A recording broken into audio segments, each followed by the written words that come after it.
बस चलने दो सब कुछ। हम काले हैं, काले हैं तो बस देख चेहरा मतलब पूरा आ रहा है ना, यही इतना जरूरी है। बस यहाँ पे ध्यान दो, अगर कहीं पे एक फार्मूला बता रहे हैं कॉस इनवर्स एक्स लिखा है या फिर कॉस इनवर्स कॉस एक्स लिखा है, तो इसका भी आंसर एक्स लिखा जाता है, इसका भी आंसर एक्स लिखा जाता है। लेकिन कब ध्यान दीजिए, जो भी आंसर आना चाहिए रेंज में आना चाहिए। और जो कास फंक्शन की रेंज जो होती है, याद रखना, जो कास फंक्शन की रेंज जो होती है वो -1 से 1 तक होती है कि नहीं होती? अरे कास फंक्शन की आपने रेंज पढ़ी थी ना, और डोमेन जो थी वो पूरे के पूरे रियल नंबर में कहीं भी कुछ भी लिख सकते थे, लेकिन जो आता था वैल्यू निकल के -1 से 1 आता था। जाके देखो मैंने कास फंक्शन जब बताया था। तो ये आप तभी लिख पाओगे, जैसे मैं लिख दूँ कॉस इनवर्स, मैं यहाँ पे जैसे 0.5 लिख दूँ तो आप 0.5 इसको लिख सकते हो, तब तो हो पाएगा। समझ पा रहे हो कि नहीं समझ पा रहे हो? क्योंकि कास फंक्शन, ये कास फंक्शन है, इनवर्स फंक्शन नहीं, ये कास फंक्शन है। इसके एंगल में कास इनवर्स एक्स लिखा है। तो कास फंक्शन की जो वैल्यू निकल के आती है -1 से 1 के बीच में निकल के आती है। समझ पा रहे हो? क्या हुआ, काले काले दिख रहे हैं? अरे कोई नहीं, यहाँ पे ध्यान देना, अक्षर दिख रहा है कि नहीं दिख रहा है? लेटर्स बस बहुत है, उसको गोरी कर देंगे, एडिटिंग है, परेशान मत करिए। यहाँ पे ध्यान देना, कास इनवर्स अगर मैं पाइप लिख दूँ, पाइप, तो ये पाइप आप अगर लिखोगे तो गलत हो जाएगा। क्यों? क्योंकि 5 जो है वो बिलोंग नहीं करता -1 से 1 तक, क्योंकि कास फंक्शन की जो रेंज होती है वो -1 से 1 तक होती है। तो आप जो भी आंसर लिखोगे -1 से 1 के बीच में ही लिखोगे। बात समझ पा रहे हो नहीं समझ पा रहे? अब इनवर्स फंक्शन की बात करें तो आपको पता है कि इसकी जो डोमेन होती है, जो इसकी रेंज है कास फंक्शन की, इनवर्स में वही क्या बन जाती है, डोमेन बन जाती है। तो -1 से 1 इसकी जो है डोमेन बन जाती है। और इसकी रेंज, प्रिंसिपल रेंज इनवर्स में मैंने इसको व्युत्क्रमणीय बनाया था। पहले इसको व्युत्क्रमणीय बनाया गया था कि नहीं बनाया गया? व्युत्क्रमणीय बनाने पे जो इंटरवल हमें मिला था वो 0 से पाई मिला था। कास के केस में 0 से पाई में ये व्युत्क्रमणीय हुआ था। जो इसकी प्रिंसिपल रेंज जो निकल के आती है 0 से पाई निकल के आती है। तो जो भी आंसर निकल के आएगा वो x 0 से पाई के बीच आना चाहिए, अदरवाइज गलत माना जाएगा। बात समझ पा रहे हो नहीं? जैसे मैं कास इनवर्स, सपोज दैट एक सवाल दे दूं, कास पाई/3 लिख दूं, तो आप डायरेक्ट आंसर इसका पाई/3 लिख सकते हो, क्योंकि पाई/3 जो है बिलोंग कर रहा है 0 से पाई के बीच। बात समझ पा रहे हो कि नहीं समझ पा रहे? अगर मैं एक सवाल और, कास इनवर्स फंक्शन है ये, कास 2पाई/3 कर दूं तो इसका भी आंसर आप लिख सकते हो 2पाई/3, क्योंकि 2पाई/3 बिलोंग करेगा 0 से पाई के बीच। अगर मैं कहूँ, नीचे शायद ना दिखे, इधर मैं एक बता देता हूँ, अगर मैं कहूँ आपसे कास इनवर्स, समझना, अगर मैं 4पाई/3 लिख दूं, अब बताओ क्या इसको आंसर 4पाई/3 लिख सकते हो? क्या ये 0 से पाई के बीच 4पाई/3 बिलोंग करेगा? क्या 0 से पाई/3 के बीच ये 4पाई/3 बिलोंग करेगा? नहीं बिलोंग करेगा, नहीं करेगा ना।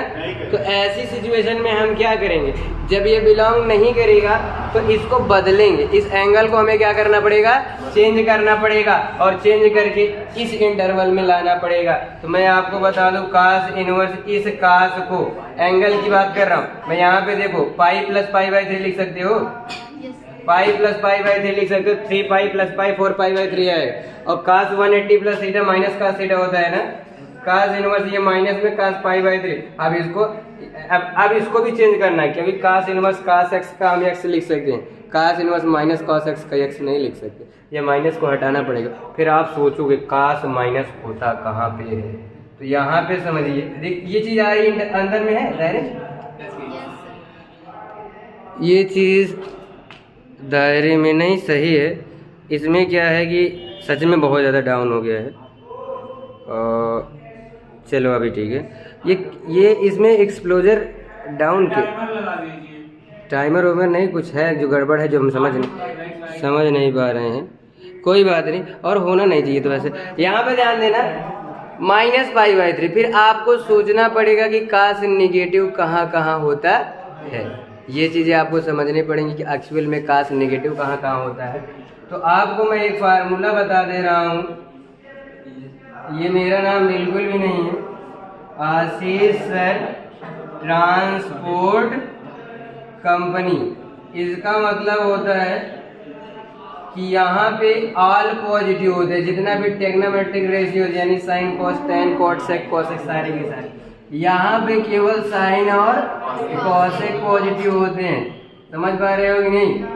और यहाँ पे वही काश 180 प्लस थीटा में माइनस क्यों लिखा मैं बता रहा हूँ। यहाँ पे आपको जो है टी से टेन और कॉट पॉजिटिव होते हैं और यहाँ पे सी से कॉस और सेक पॉजिटिव होते हैं। तो यहाँ पे देखो सेक पॉजिटिव होते हैं। आप गौर से देखो जब ये पाई प्लस पाई बाई 3 था तो ये 0 डिग्री एंगल होता है, ये पाई बाई 2 होता है, ये पाई होता है और ये 3 पाई बाई 2 होता है और ये 2 पाई आप कह सकते हो। तो आप देखो पाई प्लस पाई बाई 3 इस क्वाड्रेंट में जाएगा, थर्ड क्वाड्रेंट में केवल टेन कॉट पॉजिटिव होते हैं, इसलिए काश वाला माइनस में आया था। और पाई पे वैल्यू चेंज नहीं होती ना, 2 पाई पे चेंज होती है, यानी काश में ही रहेगा, साइन में ही रहेगा। बाकी पाई बाई 2 और 3 पाई बाई 2 पे वैल्यू चेंज हो जाती है, साइन कॉस में कॉस साइन में ऐसे हो जाता है। बात समझ रहे हो कि नहीं समझ रहे हो? अब आप समझिए ये माइनस क्यों हुआ, अब पता चल गया। अब इसको बदलना पड़ेगा तभी सॉल्व हो पाएगा। और काश नेगेटिव कहाँ होता है आप ढूंढिए, तो कहोगे सर काश नेगेटिव होता है सेकेंड क्वाड्रेंट और थर्ड क्वाड्रेंट में। काश नेगेटिव कहाँ होता है? Second quadrant and third quadrant में। पाई प्लस पाई बाई 3 करोगे तो इसकी रेंज से बाहर चला जाएगा। अब पाई से ही खेलेंगे क्योंकि पाई पे चेंज नहीं होता, काश में रहता, साइन में ये सब रहता है। तो यहाँ पे आप खेलेंगे काश इनवर्स, यहाँ पे काश, इसको पाई माइनस पाई बाई 3 भी तो लिख सकते हैं। काश देखो pi minus pi by 3 second quadrant में पाई माइनस पाई बाई 3 जाएगा, इसमें काश नेगेटिव होता है तो माइनस काश पाई बाई 3 ही तो आएगा निकल के, आएगा कि नहीं आएगा? आप मुझे बताओ काश 180 माइनस थीटा सेकेंड क्वाड्रेंट में काश में ही रहेगा, मतलब सेकेंड क्वाड्रेंट कॉस नेगेटिव होता है, 180 पे चेंज नहीं होता, तो काश 180 माइनस थीटा काश थीटा होगा और सेकेंड में जा रहा है तो यहाँ पे माइनस कॉस थीटा होगा, थीटा की जगह पाई बाई 3 माइनस काश पाई बाई 3 ही तो आएगा। ट्रिग्नोमेट्री लेवल में चल के पढ़ाए क्या? साफ सूख गया है। यहाँ पे ध्यान देना। अब पाई माइनस पाई बाई 3, अब काश 180, अब और चेंज करो, काश 180 minus theta minus cos theta होता है, इसको अब चेंज करोगे थोड़ा सा। अब देखो काश 3 pi minus pi 2 pi by 3 आ जाएगा क्या? अब आप मुझे सिर्फ इतनी बात बताओ कि क्या अब 2 पाई बाई 3 0 से पाई के बीच में है? तो ये आ जाएगा अब 2 पाई बाई 3, क्योंकि 2 पाई बाई 3 बिलोंग कर रहा है 0 से। ऐसे सॉल्व करके करेंगे, वो डाउन था इसलिए डाउन हो जा रहा था ब्राइटनेस। अभी ठीक है, समझ पा रहे हो नहीं समझ पा रहे? ऐसे सॉल्व करेंगे। Is that clear? कोई डाउट? तो काश के क्वेश्चन सॉल्व करना आपने सीखा, अब हम tan के क्वेश्चन सॉल्व करेंगे। Before that I am gonna pass the video and you have to note this, ठीक है? यहाँ पे ध्यान देना। अभी हम चलते हैं, जैसे मैं 1-2 फार्मूले की बात करूँ, tan इनवर्स x की बात कर लूँ और मैं tan इनवर्स tan x की बात कर लूँ, ये इनवर्स ट्रिग्नोमेट्रिक फंक्शन है, नॉर्मल tan x फंक्शन है। आपको पता है कि tan की डोमेन क्या होती है? इसकी डोमेन की बात करें तो सारे के सारे रियल नंबर पे डिफाइन होता है, लेकिन पाई बाई 2 पे 3 पाई बाई 2 मतलब पाई बाई 2 के ऑड पे ये नहीं डिफाइन था, तो माइनस करके 2n प्लस 1 पाई बाई 2 ऐसा आपने पढ़ा था कि नहीं? n जहाँ था, n क्या था? इंटीजर से बिलोंग कर रहा था, और उसके बाद इसकी ये रेंज आ रही थी पूरी की पूरी रियल नंबर माइनस इनफाइनाइट से प्लस इनफाइनाइट तक, पूरा का पूरा आ रहा था कि नहीं आ रहा था? तो अब लेकिन हमने इनको इन्वर्ट, जब मैं इन्वर्स पढ़ा रहा था तो उसकी डोमेन, इसको पहले मैंने इन्वर्टिबल बनाया था, और इन्वर्टिबल ये किसमें से? माइनस पाई बाई 2 से पाई बाई 2 इंटरवल में, और ओपन इंटरवल में ये इन्वर्टिबल था क्योंकि माइनस पाई बाई 2 इनफाइनाइट देता था, पाई बाई 2 इनफाइनाइट देता था। इसकी डोमेन, इन्वर्स वाले की डोमेन समझ पा रहे हो कि नहीं? इनवर्स वाले की डोमेन जो थी ये थी, ये समझ लो, एफ इनवर्स ऐसे समझ लो, इनवर्स ऐसे लिख दे रहा हूँ, इनवर्स की डोमेन ये थी और इनवर्स की जो रेंज तो पूरा का पूरा रियल नंबर निकल के आ रहा है। अच्छा यहाँ पे कोई आपको दिक्कत नहीं है, कुछ भी रहे पूरा का पूरा इसका रेंज रियल नंबर। अब मैं कुछ भी दे दूँ, यहाँ पे एक सवाल tan इनवर्स मैं 1000 दे दूँ तो ये फार्मूला 1000 आ जाए, क्योंकि ये भी रियल नंबर में आता है। लेकिन ये आंसर समझ रहे हो कि नहीं? कुछ भी हो जाए, सिर्फ और सिर्फ काल्पनिक संख्या ना, मतलब आयोटा वोटा अंडर रूट के अंदर माइनस वाइनस न लिखो। समझ पा रहे हो कि नहीं समझ पा रहे? ये तो सही हो जाएगा। बात करें यहाँ पे तो आप अगर देखोगे मैंने कुछ गड़बड़ कर दी है, क्या उल्टा लिखना था, इसकी डोमेन उसकी रेंज इसकी डोमेन बन जाएगी, समझ रहे हो कि नहीं? और इसकी जो रेंज बनेगी वो -π/2 से π/2 बनेगी। तो जो आंसर आपको देना है -π/2 से π/2 तक देना है। ये x आएगा लेकिन x रियल नंबर से बिलोंग करना चाहिए, ये भी x आएगा लेकिन x बिलोंग करना चाहिए -π/2 से π/2 के बीच। बात समझ पा रहे हो नहीं? जैसे यहाँ पे एक आंसर मैं लिख ही देता हूँ, tan इनवर्स मैं लिख दूँ tan π/3 लिख दूँ, तो आप कहोगे सर जी π/3 मतलब 60 -π/2 से π/2 के बीच बिलोंग करेगा।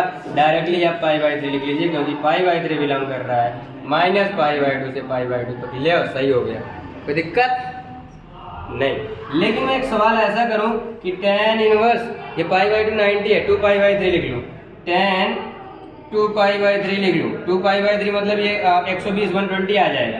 अब -π/2 से π/2 के बीच नहीं आएगा, तो अब इसको चेंज करना पड़ेगा, उस इंटरवल में लाना पड़ेगा। इसको आप बहुत करोगे तो π -π/3 लिख सकते हो, क्योंकि 3π में π जाएगा, 2π/3 आ जाएगा, आ जाएगा नहीं आ जाएगा। इसको आप इस तरीके से लिख सकते हो।